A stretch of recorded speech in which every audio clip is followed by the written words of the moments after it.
नमस्कार साथियों, मैं मनीष भारती संस्कृति पीसीएस चैनल पर आप सभी का एक बार फिर से स्वागत करता हूं। साथियों, बिहार स्पेशल के इस कार्यक्रम में अब हम पहुंच चुके हैं बिहार के प्रमुख जलप्रपात पर बात करने के लिए, यानी कि वाटरफॉल की चर्चा करेंगे।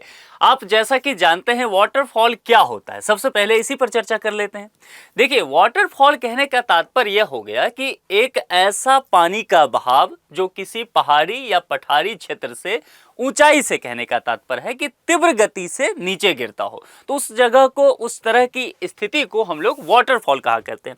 जैसे मैं एक दो तस्वीरों में आपको दिखा देता हूं ताकि आप उस चीज को समझ पाएंगे। एक तो आप यहीं पर देख रहे हैं किस तरह से ऊंचाई से यहां पर पहाड़ी क्षेत्र से पानी का तेज बहाव जो है नीचे गिर के आ रहा है। एक दो और तस्वीरों से देख लीजिए ताकि चीजें आपको आसानी से क्लियर हो जाए। देखिए, जैसे इस तस्वीर में देखने को मिल रहा होगा, यहां पर भी ये चीजें हैं। ठीक है, बहुत सारे वाटरफॉल जो है आप लोग घूमने भी जाते होंगे।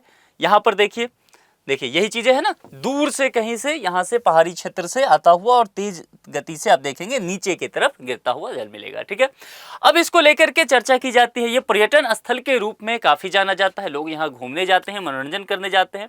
क्या बिहार में भी वाटरफॉल है? बहुत सारे लोग तो कई बार ये जानते ही नहीं कि बिहार में वाटरफॉल है। कई बार जो है दिल्ली वगैरह के लोगों से आप चर्चा करेंगे कि बिहार में वाटरफॉल है और ये तस्वीर जो है, खूबसूरत सा तस्वीर, ये बिहार का ही है, तो लोगों को यकीन नहीं होता है कि क्या सच में आप ऐसा कह रहे हैं। क्यों ऐसा कहते हैं लोग? क्योंकि बिहार को लोग जानते हैं कि वह एक मैदानी राज्य है, क्योंकि अधिकांशतः भूमि वहां जो है वह मैदानी भाग का है। चाहे बिहार का उत्तरी मैदानी भाग देखेंगे, चाहे दक्षिणी मैदानी भाग देखेंगे, इस तरह की चीजें आती हम लोग के समक्ष। लेकिन मैं पहले भी आपको बताया हूं कि बिहार का कुछ हिस्सा ऐसा है जहां पर देखेंगे तो वह पहाड़ी क्षेत्र में आ जाता है, और छोटा नागपुर का जो पठार है वहां से इस बात की चर्चा शुरू होती है। तो कुल मिलाकर के अगर आप ये देखेंगे, जैसा मैंने बिहार का आपको मिट्टी वगैरह जब पढ़ाया था तो कई भागों में मैंने उसे बांटा था। यह जो हिस्सा है भौगोलिक विभाजन से, ये उत्तरी बिहार का मैदानी हिस्सा दिखेगा, ये वाला देखेंगे दक्षिणी है, लेकिन यह जो हिस्सा यहां से पड़ता है कुछ, ठीक है, तो इसमें मैंने आपसे बताया था कि यह हिस्सा यहां से जो है वह पठारी भाग शुरू हो जाएगा, और झारखंड जब यहां पहुंचते हैं तो यहां पर ये और ज्यादा देखने को मिलेगा। तो कुल मिलाकर के ये जो डिस्ट्रिक्ट यहां पर कुछ नजर आ रहे हैं, यहां पर वाटरफॉल आपको देखने को मिलेगा। अब एक प्रश्न है कि बिहार के किन डिस्ट्रिक्ट में आपको वाटरफॉल देखने को मिलेगा, इस पर बात करते हैं। देखिए, अधिकांशतः वाटरफॉल जो है वो आपको कैमूर में देखने को मिलेगा या रोहतास में।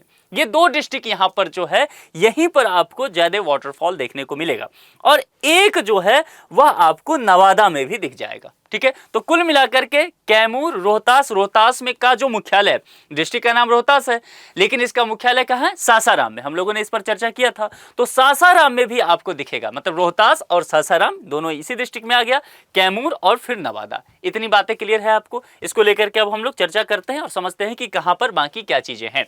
देखिए, जलप्रपात जो होता है, जैसा कि मैंने पहले भी कहा कि बिहार में नदियों के साथ इसका भी अपना एक विशेष महत्व है, और प्राकृतिक दृष्टिकोण से देखेंगे तो यह समृद्ध बनाता है बिहार को, है ना। और दूसरी बात, पर्यटन के दृष्टिकोण से यहाँ पर अपार संभावनाएं भी बताई जाती है, क्योंकि प्राकृतिक सुंदरता जहाँ पर है वहाँ पर्यटन होगा, और पर्यटन अगर वहाँ होता है, पर्यटन की में वृद्धि होता है, तो वह आर्थिक लिहाज से भी अच्छा होगा, तो बिहार के अर्थव्यवस्था के लिए भी अच्छा हो जाएगा। अगर बिहार के प्रमुख जलप्रपात की चर्चा करें तो जैसा मैंने आपको बताया था कि यहां पर कुछ जलप्रपात प्रमुख देखने को आपको मिलेगा, जिसमें से देखेंगे तो आपको 6 जलप्रपात की यहां पर चर्चा है। जैसे मैंने कहा था ककोलत जलप्रपात, तो नवादा डिस्ट्रिक्ट का मैंने चर्चा किया था, तो एक नवादा में आपको मिलेगा, यहां जो मैप पर मैंने दिखाया था ककोलत, तो ये नवादा में। इसके अलावा देखेंगे धुआं कुंड जलप्रपात, ये सासाराम में। सासाराम जो है ना वह रोहतास डिस्ट्रिक्ट में ही पड़ता है, यानी कि रोहतास डिस्ट्रिक्ट का मुख्यालय सासाराम है। बिहार में ऐसे कई डिस्ट्रिक्ट हैं कि डिस्ट्रिक्ट तो है लेकिन उसका मुख्यालय कोई दूसरा शहर है। जैसे कि वैशाली डिस्ट्रिक्ट की चर्चा करेंगे तो वैशाली डिस्ट्रिक्ट का मुख्यालय हाजीपुर में पड़ जाता है, ये आप लोग जानते हैं। ठीक ऐसे ही रोहतास के साथ है कि इसका जो है ये सासाराम में मुख्यालय पड़ता है। ठीक है, तो यह सासाराम में हो जाएगा। दुर्गावती जलप्रपात की चर्चा करेंगे तो यह रोहतास में, और तेल्हार कुंड जलप्रपात तो यह कैमूर में, और मांझर कुंड जलप्रपात तो यह सासाराम में, और तुतला भवानी जलप्रपात तो यह भी रोहतास में। यानी कि देखिए, अब कुल मिलाकर के चीजों को सही समझ लीजिए। यहां पर देखिए, जैसा मैंने कहा कि 6 है टोटल नंबर में, 2 2 4 2 6 हो गया। 6 में देखेंगे तो एक नवादा से है, मामला समझ में आ गया, और एक जो है वह कैमूर से है। यहाँ देख रहे हैं दो चीजें। तो 6 में से 2 अलग अलग डिस्ट्रिक्ट का हो गया, एक हो गया कैमूर का, एक हो गया नवादा। बाकी 4 जो है सभी डिस्ट्रिक्ट के लिहाज से रोहतास में है। ये ध्यान रखिएगा, ये प्रश्न आता है कंफ्यूजन, ये दोनों शायद ना पूछे आपसे, ये कैमूर और नवादा वाला, यहां से सासाराम रोहतास आपसे पूछा जा सकता है। और इसमें अधिकांशतः लोग कंफ्यूज कर जाते हैं कि सासाराम में कौन सा है और कौन सा जो रोहतास में पड़ जाता है, ठीक ना। तो डिस्ट्रिक्ट जब पूछा जाएगा, देखिए एक हो गया आपका ये धुआं कुंड हो गया, इसके बाद दुर्गावती जलप्रपात हो गया, इसके बाद मांझर कुंड जलप्रपात हो गया, इसके बाद तुतला भवानी जलप्रपात हो गया। ये 4 जलप्रपात जो है, ये चारों बताइए मुझे डिस्ट्रिक्ट के लिहाज से कहां पर है? रोहतास में। तो कई बार क्या होगा, विकल्प में सिर्फ रोहतास रहेगा और आप चीजों को पढ़ करके याद करके जाएंगे सासाराम, आपको लिखा रहेगा धुआं कुंड जलप्रपात कहां पर स्थित है। विकल्प में 4 डिस्ट्रिक्ट का नाम दे दिया, नवादा, कैमूर, रोहतास और गया। अब आप क्या पढ़ के गए थे? सासाराम, लेकिन सासाराम विकल्प में है ही नहीं। और अब आप कहेंगे आयोग ने प्रश्न गलत बना दिया है, आप उस प्रश्न को छोड़ के आएंगे और फिर आपको नुकसान मिल जाएगा उसका, क्योंकि आपको चीजें पता था। आपको बस ध्यान क्या रखना था कि रोहतास को डिस्ट्रिक्ट में शामिल कर लिया है और आयोग ने यहां पर सासाराम ना पूछ करके रोहतास डिस्ट्रिक्ट का नाम बोल दिया है आपसे। मामला समझ में आ गया? तो ये ध्यान रखना है, डिस्ट्रिक्ट के लिहाज से पूछेगा तो सासाराम देने की आवश्यकता नहीं है, फिर आपको रोहतास के साथ जाना पड़ेगा। अब चलिए एक चीज और बता देता हूं, यहां पर एक चीज और आपसे पूछा जा सकता है, जैसे कि देखिए यह पूछा जा सकता है कि मांझर कुंड जलप्रपात कहां पर स्थित है। समझिए सही से, मांझर कुंड जलप्रपात कहां पर स्थित है? विकल्प सासाराम, रोहतास, कैमूर, गया। अब क्या करेंगे आप? अब आपको देखिए इस विकल्प में क्या कर दिया, इस प्रश्न में रोहतास और सासाराम दोनों डाल दिया आपसे। तो आपको फिर किसके साथ जाना पड़ेगा? सासाराम वाले विकल्प के साथ। यहां रोहतास के साथ नहीं जाना है, क्योंकि डिस्ट्रिक्ट तो रोहतास को माना है उसने, विकल्प में दिया है, लेकिन और थोड़ा वो एकदम पॉइंट वाइज आपसे जानना चाह रहा है, थोड़ा और फैक्चुअल जानना चाह रहा है, तो सासाराम भी विकल्प में डाल दिया है। तो वो उलझाने के लिए बस किया जाता है। मामला समझ में आ रहा है? तो इस तरह से यहां से ध्यान रखिएगा।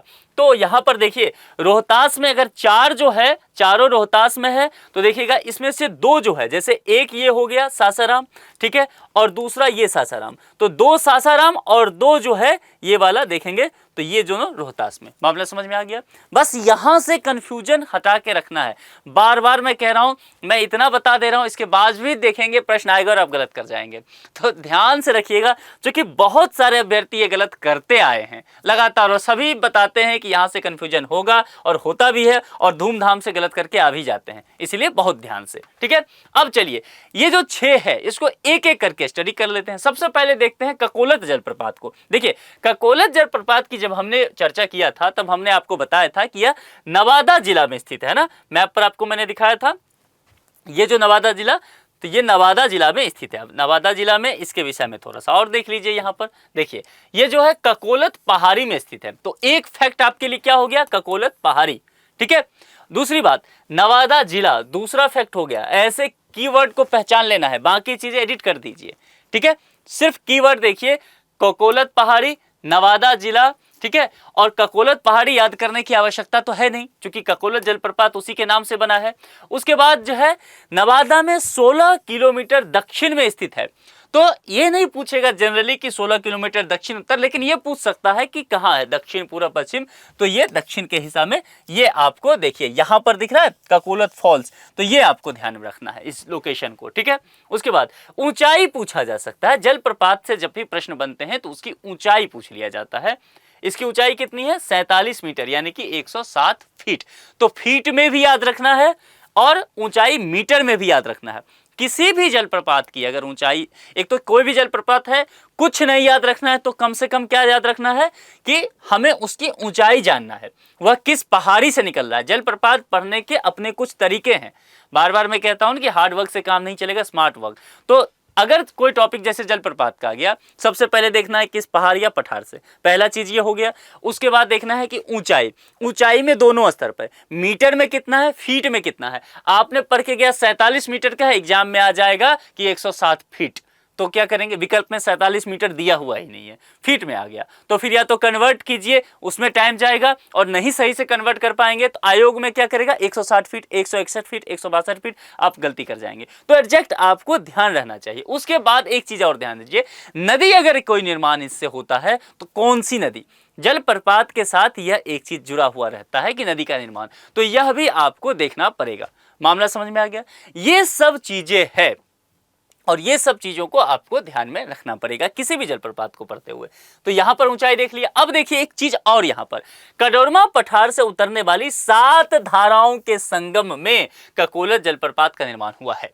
जैसे कि वाटरफॉल की जैसे मैंने तस्वीर आपको दिखाया था, तो ये तस्वीर जो यहाँ पर आप देख रहे हैं, तो देखिए होता क्या है, जैसे कि यहाँ पर मैंने कहा कि कड़ोरमा पठार से उतरने वाली, तो पठारी एरिया जो कड़ोरमा का है, आप जानते होंगे, जो लोग भी उस एरिया के दक्षिण बिहार का होंगे जान रहे होंगे उस जगह के बारे में मैं जो बता रहा हूं। अब धाराएं उस पठार से निकल रही है, तो हो सकता है 1 धारा, 2 धारा, 3 धारा, 4 धारा, 5 धारा, 1, 6, 7, और ये सब एक पॉइंट से मिल रही है, वहां से बहते हुए ये वाटरफॉल का निर्माण कर रही है।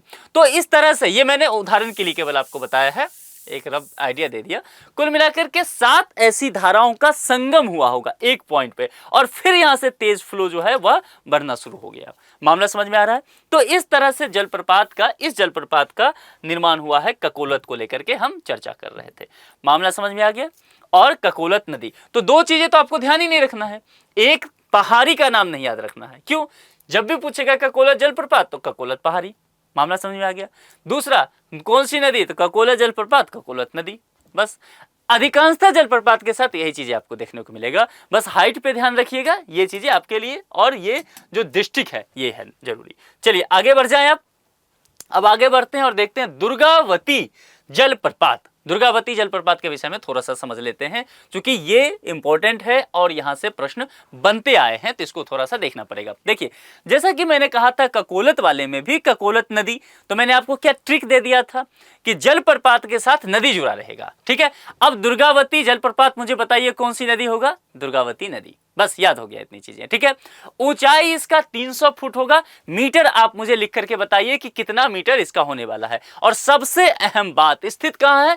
रोहतास जिला। ध्यान रखिएगा, सासाराम नहीं, यहां ध्यान रखना है, रोहतास डिस्ट्रिक्ट। सासाराम एक शहर है अलग से, जिला मुख्यालय है रोहतास का। ठीक है, तो ये ध्यान रखना है, रोहतास जिला। क्योंकि जो लोग बिहार के रहने वाले हैं, और बिहार में भी जो दक्षिण बिहार के रहने वाले, उनको तो थोड़ा आइडिया रहता है। अब किशनगंज के व्यक्ति को, पूर्णिया के व्यक्ति को, दरभंगा मधुबनी के व्यक्ति को जरा पूछ के देख लीजिए रोहतास सासाराम के लोकेशन का और सही से, वो कंफ्यूज करेंगे। और बिहार के बाहर के लोग भी तो जाते हैं, बिहार में जो एग्जाम होता है, बीपीएससी हो जाए या वहां के राज्य स्तरीय एसएससी वगैरह का एग्जाम होता है, देने तो जाते हैं। यूपी से जाते हैं, मध्य प्रदेश, झारखंड, छत्तीसगढ़, ये सब तो जाते ही एग्जाम देने। तो इन्हें तो और नहीं आइडिया होता है कि वहां का क्या एडजेक्ट है, तो रोहतास और सासाराम में कंफ्यूजन होता है, तो ये ध्यान रख लेना है आपको। ठीक है, तो ये चीजें आपको यहां पर क्लियर हो गया। अब धुआं कुंड जलप्रपात के विषय में थोड़ा सा जानकारी लेकर के चलते हैं, ताकि आपको चीजें ध्यान में रहे। देखिए, यहां पर एक बात ध्यान रखिएगा, जैसे कि उस दोनों में मैंने बताया था कि नदी दुर्गावती जलप्रपात, तो दुर्गावती नदी, यहां पर ध्यान देखना है कि ये काव नदी से होता है। इसको वहां पर जो है काव नदी वैसे बोलते हैं। बिहार में वहां पर स्थानीय भाषा जो है, सासाराम जाएंगे तो सासाराम में जब भी आपको, मान लीजिए आप गए, स्टेशन उतरे और आप कहेंगे कि काव नदी पे जाना है, तो शायद आपको लोग ना बता पाए, है ना, आप उसे कहेंगे कावो नदी जाना है। तो कावो के नाम से वहां के जो स्थानीय भाषा में ये जाना जाता है, कावो या काव। ठीक है, अब धुआं कुंड जलप्रपात के विषय में समझते हैं। जैसा कि मैंने पिछले बार में कहा था कि दुर्गावती जलप्रपात में जब मैं आपको पढ़ा रहा था, तो मैंने कहा नदी, बस वैसे ही ध्यान रख लीजिएगा। यहां पर ये चीजें, ये ट्रिक नहीं काम करेगा। ठीक है, तो यहां पर क्या है, एक बात ध्यान रखिएगा, सासाराम में एक नदी है जिसका नाम है काओ नदी। ये हिंदी में बोलते हैं काओ नदी। जैसे कि मान लीजिए आपको जाना हो, सासाराम के स्टेशन पर आप उतरेंगे, वहां से किसी तांगे वाले से कहेंगे, क्योंकि वहां टांगा चलता है, तो आप तांगे वाले से कहेंगे कि भैया मुझे जो है काओ नदी जाना है। क्योंकि आप आए हैं दिल्ली से, यूपी से, मध्य प्रदेश से, आपने हिंदी में पढ़ रखा है, तो शायद वो कंफ्यूज कर जाए, उसे खुद ही ना पता हो कि कहाँ जाना। आप उसे लोकेशन बताएंगे, क्या भैया सासाराम रहने वाले नहीं हो? बोलेगा अरे क्या बात करते हैं, बचपन से यहीं से रहे हैं, बुढ़ापा तक है। तो क्योंकि वो नहीं समझ पा रहा है, क्योंकि वहाँ के स्थानीय भाषा में नहीं आप उसे बता रहे हैं। वहाँ पर काओ नदी नहीं कहते हैं, वहाँ पर काब बोलते हैं। ठीक है, बोलिएगा उसे काब किनारे जाना है, तुरंत समझ जाएगा कि अच्छा काब नदी किनारे जाना है, ले चलेगा आपको। तो ये समझना है आपको, ठीक है। अब मैं ऐसा क्यों कहानी के रूप में बता रहा हूं, तो जैसा आप यहां पा रहे हैं ना, यहां पर कंफ्यूजन हुआ स्थानीय लोगों के विषय में, ऐसा ही आयोग भी आपके समक्ष कंफ्यूजन करेगा, ठीक है। क्योंकि आप ध्यान रखिएगा, बिहार में जो एसए का एक पेपर होता है मेंस में, उसमें आप देखिए खुल्लम खुल्ला जो एसए का टॉपिक आता है वह पूरी तरह से स्थानीय भाषा में टॉपिक रहता है ना। तो वो और मैथिली भाषा में डाल देगा कि बुढ़ापा सामर्थ्यवान होते रहे आ जवानी जे छै जानकारी भरा रहते रहे तो जीवन कुछ और भ सके छले, ये मैथिली में डाल देगा। ऐसे भोजपुरी में डाला जा सकता है, मगही में लाइन लिखा रहेगा और आपको फिर उसको डिकोड करना है भाषा में और फिर उस पर जो है आंसर करना है आपको। ये ऐसे में रहेगा, आपको आंसर ऐसे लिखना पड़ेगा। तो समझ सकते हैं, यानी कि स्थानीय भाषा वहाँ प्रयोग होगा। और देखिए किसी भी राज्य स्तरीय एग्जाम आप देने जाते हैं तो स्थानीय भाषा का प्रयोग देखने को मिलेगा ही, तो तैयार रहिएगा, ठीक है। तो यहाँ तो फिर भी मिलता जुलता है, काओ नदी या काव नदी तो आप एग्जाम में आता है तब समझ जाएंगे, लेकिन मेंस में भी ध्यान रखिएगा लिखते हुए। तो काओ नदी और काव नदी, ठीक है। ऊंचाई 130 फीट है। आप मुझे मीटर में लिख के बताइए। मैंने आपको बताया था ना कि मीटर में और फीट में दोनों में जानकारी आपके पास होना चाहिए। और ये सासाराम में स्थित है, ठीक है, जो कि रोहतास जिला में पड़ता है। फिर से बता रहा हूं, बार बार बता रहा हूं और गलती ना हो। ये इसका जिला मुख्यालय यहां पर पड़ जाता है। ये इसका तस्वीर आप देख पा रहे हैं, यहां पर मिलेगा आपको। चलिए, मांझर कुंड जलप्रपात। मांझर कुंड जलप्रपात जो है यह भी सासाराम में ही स्थित आपको मिलेगा, यानी कि डिस्ट्रिक्ट के हिसाब से रोहतास डिस्ट्रिक्ट में। और सासाराम से तकरीबन देखेंगे ना तो 12 से 15 किलोमीटर के दूर पर यह स्थित है। ऊंचाई इसका मीटर में हमने दिया है 110 मीटर। तो आप बताइए फीट में इसकी ऊंचाई कितनी है, आप मुझे लिख करके कमेंट में बताइए। देखिए यही प्रैक्टिस हो जाएगा आपका, है ना। यह जलप्रपात जो है, मांझर कुंड जलप्रपात जो है, बेहद सुंदर है, बहुत खूबसूरत है और खूब लोग यहाँ पर्यटन के लिए जाते हैं। जो लोग रोहतास कभी गए हों या कभी जाने वाले हों, सासाराम जाएंगे तो यहाँ से घूम करके जरूर आइएगा। बहुत सुंदर जगह है, देख रहे हैं यहाँ कुछ लोग भी यहाँ पर घूम रहे हैं ना। तो इसमें है क्या, दरअसल यहाँ पर हाइट आपको बहुत ज्यादा इस एरिया में जो घूमने वाला जगह है वहाँ नहीं मिलेगा। तो कई बार देखिए ये तस्वीर देखिए, अब क्यों मैं ऐसा कह रहा हूं, अब देखिए ये तस्वीर, क्या इस तस्वीर में आप इस जगह पर जाने की हिम्मत करेंगे? पॉसिबल ही नहीं है। आराम से जो है नीचे तक ले आएगा ये आपका स्वागत करते हुए। नदी की वो जो जलधारा है इतनी तीव्र है, तो वहां आप नहीं जा सकते हैं। लेकिन देखिए इसमें, देखिए इस जलप्रपात को देखिए, यहाँ पर जो है, यहाँ पर आप खड़े हो सकते हैं कि नहीं, इधर जाके खड़े हो सकते। देखिए ये शिला है, पत्थर है छोटा सा, लोग यहाँ खड़े हैं ना। देखिए जंप मार के इधर आ गया 2-3, ये थोड़ा बदमाशी किया है, इतना करीब भी नहीं जाना है, खतरा हो सकता है। लेकिन हाँ, यहाँ तक लोग तो आ ही जाते हैं, पानी का अगर भराव ना हो तो। कुल मिलाकर के बहुत करीब तक लोग जाते हैं। आजकल क्या सेल्फी वगैरह लेने का बड़ा चलन पर पड़ा है, तो ये जलप्रपात जो है सेल्फी पॉइंट के लिए बहुत जाना जाता है। तो कभी जाएं तो यहाँ पर ये जो मांझर कुंड जो है, यहाँ पर आप घूम करके आ सकते हैं, ठीक है। आगे बढ़े हम लोग, और आगे बढ़ेंगे तो तेल्हार कुंड जलप्रपात के विषय में। तेल्हार कुंड जलप्रपात जो है, इसके विषय में समझ लीजिए, यह जो है कैमूर डिस्ट्रिक्ट में है, ठीक है, और काफी फेमस है। बहुत सारे लोग यहाँ देखने के लिए इस जगह को जाते भी हैं। और यह जो आपको मिलेगा तेल्हार कुंड, जो कि तेल्हार, देखिए दो चीजें होगा यहाँ पर। आप जो है जैसे तेल्हार जलप्रपात कहेंगे, लेकिन स्थानीय लोग उसे कुंड कहते हैं, तेल्हार। देखिए ये शब्द, तेल्हार जलप्रपात और तेल्हार कुंड, ठीक है। तो जब वहां जाएंगे तो वो तेल्हार कुंड कहते हुए नजर आएंगे। या फिर आप ऐसे भी कह देंगे जो कैमूर में कि कुंड पे जाना है, तब भी वो समझ जाएंगे। तो ये कैमूर जिले में भभुआ और ओधौरा का जो मार्ग मिलता है, रोड, उस पर यह स्थित है। और यह प्रपात जो है, मैंने एक पीछे बताया था दुर्गावती जलप्रपात, और क्या कहा था कि दुर्गावती जलप्रपात जो है उसका नदी क्या है, दुर्गावती नदी, ये आपको बताया था। यहाँ पर भी वो नदी आपका पीछा नहीं छोड़ रही है। अच्छा है कि वही नदी है, तो आपको ज्यादा अलग से फैक्ट याद नहीं करना पड़ेगा। देखिए ये सब छोटी सी नदियां हैं, ठीक है। तो यह प्रपात जो है दुर्गावती नदी के उद्गम के पास रोहतास पठार में आपको स्थित मिलेगा। तो यहाँ पर ये रोहतास पठार ध्यान रखिएगा, दुर्गावती नदी आपको यहाँ पर ध्यान रखना है, ठीक है। बिहार है कोई ठीक है, नहीं तो भभुआ और ओधौरा मार्ग भी ध्यान रख लीजिएगा, क्योंकि हो सकता है पूछ ही ना दे कहीं। और कैमूर डिस्ट्रिक्ट तो आपको ध्यान में रखना ही है।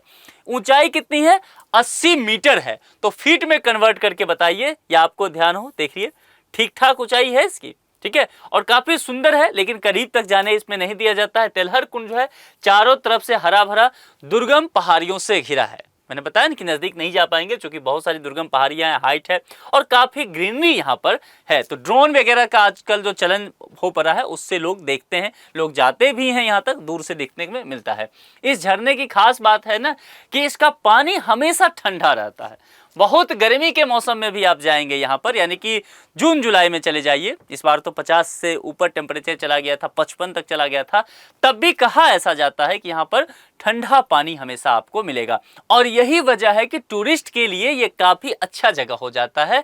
जो घूमने फिरने लोग जाते हैं दूर से देखते हैं, आप गूगल पे जाके देखेंगे तो बहुत लोग इस तरह की तस्वीर वहाँ पर डाले होंगे। ठीक है, चलिए अब तुतला भवानी जलप्रपात की बात करते हैं। देखिए तुतला भवानी जलप्रपात की बात करेंगे तो वहाँ पर जाएंगे तो इसे तुतुला भवानी भी कहा जाएगा, या वहाँ पर तुतराही या तुतला धाम भी कहा जाता है यहाँ पर। ठीक है, अब देखिए यहाँ पर शब्द है ना भवानी, तो यहाँ पर ये धाम, इसका मतलब क्या समझ में आ रहा है कि यहाँ आसपास में एक धार्मिक स्थल भी है। देखिए तिलौथू के पास से डेहरी ऑन सोन से लगभग 20 किलोमीटर दक्षिण पश्चिम में यह स्थित है। देख रहे हैं कितनी दूर से यात्रा करके यहाँ पर ये पहुंचता है। नदी कौन है?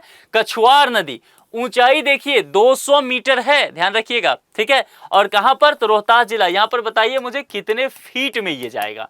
ठीक है, तो ये लोकेशन आपको ध्यान में रखना है। चलिए आगे देखते हैं। करकटगढ़ जलप्रपात, ठीक है, स्थित कहां पर है? ये कैमूर जिला में स्थित है। ऊंचाई कितना है? 100 फीट है। और यह जलप्रपात पहाड़ों के बीच से निकला अत्यंत ही खूबसूरत स्थल है, काफी फेमस है। इंटरनेट पर जब आप देखते होंगे तो ये तस्वीर आपको देखने को मिलता होगा। देख रहे हैं कितने लोग यहाँ तक जाकर के खड़े हो जाते हैं कई बार, है ना, जब मतलब बहुत ज्यादा पानी नहीं रहता है, खास करके जो मानसून का वक्त ना हो, क्योंकि यहाँ से जो बहने वाली नदियां होती है ना वो सारे मानसूनी नदी है। सदावाहिनी तो है नहीं। सदावाहिनी नदी कहाँ पर पड़ती है? बिहार में। उत्तर बिहार की जो जितनी नदियां होती है, चाहे वो गंडक हो, बूढ़ी गंडक हो, बागमती हो, कोसी हो, वो सारी। और दक्षिण बिहार की जो नदियां हैं, चाहे वो सोन हो जाए, चाहे वो पुनपुन हो जाए, चंदन नदी हो, ये सारी नदियां जो है, चाहे फल्गु हो जाए, ये सारी जो है वह सदाबहार नहीं है, मानसून पर निर्भर है। तो यहाँ पर भी ये चीजें आपको देखने को मिलेगा। ठीक है, यह जलप्रपात जो है पहाड़ों के बीच से निकला अत्यंत ही खूबसूरत स्थल है और जाहिर सी बात है पर्यटक यहाँ पर पहुंचेंगे ही। अब यहाँ पर एक बात आप ध्यान रखिएगा, जो मुगल शासक जो थे और ब्रिटिश अधिकारी, ये सब जो है यहाँ शिकार करने पहुंचते थे इस जलप्रपात में। और शिकार किसका? तो जलप्रपात में मगरमच्छ की संख्या काफी है, तो मगरमच्छ का शिकार करने के लिए जाते थे। कैमूर पर्वत श्रृंखला जो है वहाँ स्थित एक कैमूर वन्य जीव अभ्यारण्य का ये हिस्सा भी माना जाता है। ठीक है, तो इस लिहाज से भी यहाँ पर ध्यान रखिएगा। अच्छा, आप जब यहाँ पर सासाराम, जो मैं बार बार कह रहा हूँ, तो सासाराम से संबंधित कुछ ऐतिहासिक तथ्य है। ठीक है, शेरशाह सूरी का मकबरा भी यहाँ पर है, तो उसके बारे में। और ग्रैंड ट्रंक रोड जो है वह भी यहाँ से गुजरता है, जो ऐतिहासिक मार्ग माना जाता है। सासाराम के विषय में काफी ऐतिहासिक जगह है। ठीक है, तो इस बात का भी ध्यान रखना है। कुल मिलाकर के आखिरी में फिर से बता दूं, 6 जलप्रपात मुख्य रूप से हमने देखा। कैमूर, रोहतास में हमने कितना देखा? 4। कैमूर में कितना देखा? 1। और फिर 1 नवादा में, तो टोटल कितना हो गया? 4 और 2 6। तो ये ध्यान में रखिएगा। आखिरी में फिर से बता दूं, रोहतास और सासाराम में कंफ्यूजन नहीं करना है। आप गलती करके आएंगे तो बस यहीं पर गलती करके आएंगे, प्रश्न यहां से बनता ही बनता है। ठीक है, तो आप इस बात का ध्यान रखिएगा और अपना बेहद ख्याल रखिएगा। फिर मुलाकात करेंगे अगले लेक्चर में। अपने दोस्तों के साथ लेक्चर को शेयर कीजिए, बताइए उन्हें कि किस तरह से बीपीएससी का आप अध्ययन कर रहे हैं। यदि अभी तक संस्कृति पीसीएस चैनल को आपने सब्सक्राइब नहीं किया है तो सब्सक्राइब कर लीजिए। फिर मुलाकात होगी। अपना बेहद ख्याल रखिए। बहुत बहुत शुक्रिया। Thank you.